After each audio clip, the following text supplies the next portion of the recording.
महादेव की बनाई गई इस दुनिया में क्या कुछ हो सकता है, आप अंदाजा नहीं लगा सकते। महादेव व्यंत हैं।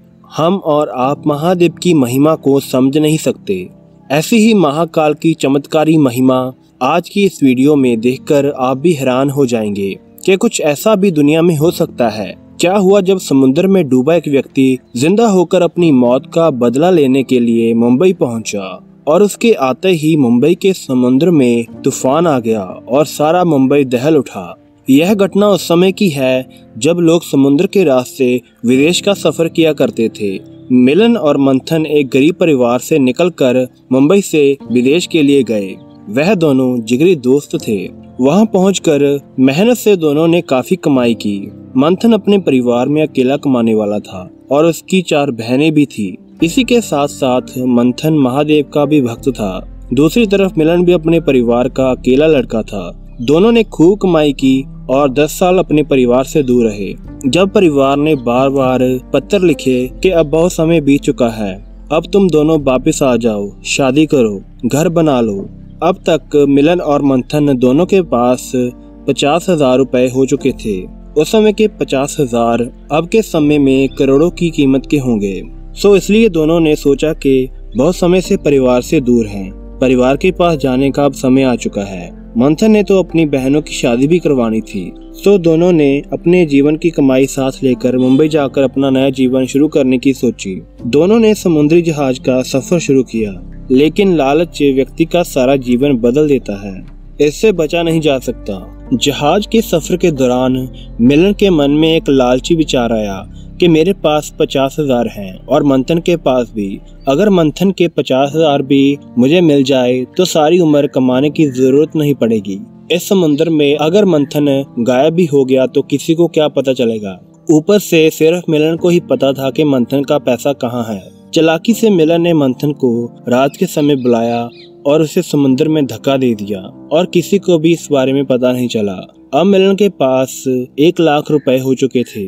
मिलन अपने परिवार पहुंचा, अपना नया घर बनवाया, शादी की और परिवार में आराम से रहने लगा। उधर मंथन का परिवार आज तक अपने बेटे के इंतजार में मिलन के पास आकर पूछता तो मिलन कहता कि मंथन ने विदेश में किसी लड़की के साथ शादी कर ली है, अब वो वापस कभी नहीं आएगा। मंथन का परिवार उसके इंतजार में तबाह हो गया, लेकिन मिलन ने उनकी कोई भी मदद नहीं की। कुछ समय बाद मिलन के घर पर एक लड़के ने जन्म लिया, लेकिन जल्द ही पता चला कि मिलन का वह लड़का ना तो बोल पाएगा, ना सुन पाएगा और ना ही हिलजुल पाएगा। कुछ ऐसी बीमारी के साथ उस लड़के का जन्म हुआ और इस लड़के के बाद मिलन कभी भी बाप नहीं बन पाया। मिलन अरबोपति आदमी था, इतना कमाया पैसा अब वो किसको देता। अपने बीमार बच्चे को ठीक करने के लिए उसने काफी कोशिश की, कोई डॉक्टर वैद्य नहीं छोड़ा, यहाँ तक कि उसकी पत्नी भी गुजर गई। उसकी जायदाद का एक एक पैसा बच्चे के इलाज पर खर्च हो गया, लेकिन वह बच्चा कभी भी ठीक नहीं हो पाया। अब वह बच्चा 18 वर्ष का हो चुका था और मिलन की सारी संपत्ति खत्म हो चुकी थी।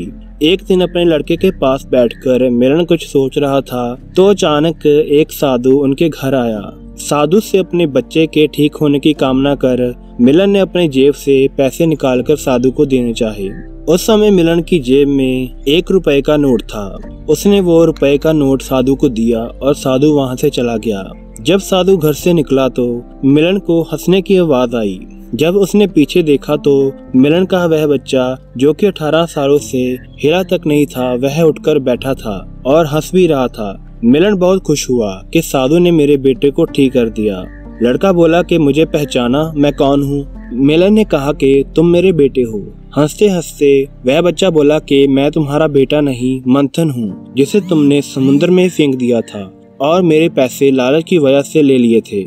मैंने अपने पैसे तेरा बेटा बनकर अपने ऊपर खर्च किए और अब मेरी कमाई का 1 रुपए तेरे जेब में था जो तुमने उस साधु को दे दिया।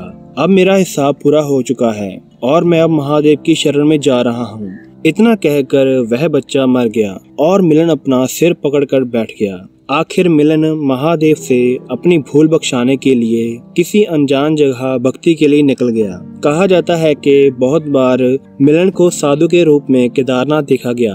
पर यह नहीं पता कि उसके पाप इस तरह से महादेव खत्म करेंगे या नहीं। यह तो सिर्फ महादेव ही जानते हैं।